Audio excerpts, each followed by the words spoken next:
Salut, c'est Mélanie. Je voulais vous parler ce soir d'un livre. Alors, je sais que vous avez entendu parler 1000 fois par mon patron, Monsieur Collard, mais je vous assure que c'est certainement un des plus beaux livres que j'ai lus, alors, de ce mois-ci, de cette année, voire même des 10 dernières années. C'est Les derniers jours de Rabbit Ace aux éditions du Cherche-Midi par Anna McPartlin.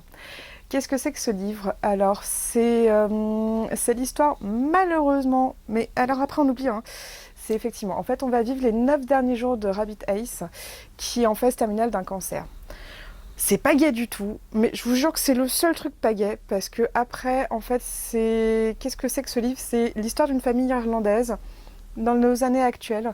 Et en fait, concentré sur 9 jours, et pendant 9 jours, on va apprendre à connaître cette famille, on va s'attacher à eux, on va rire, on va pleurer de rire surtout. Et moi, j'ai beaucoup pleuré parce que c'est un livre qui est plus qu'émouvant et qui est plus que beau. Ne pensez surtout pas qu'on va être concentré que sur cette héroïne qui est Rabbit Ace.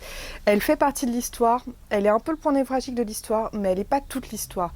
Ce qui est intéressant, c'est de voir la construction de cette famille entre ces deux parents qui sont effectivement un peu désespérés de voir leur fille cadette décédée finalement, mais surtout c'est toute leur histoire d'amour et toute leur histoire de couple et de famille qui est vraiment racontée dedans.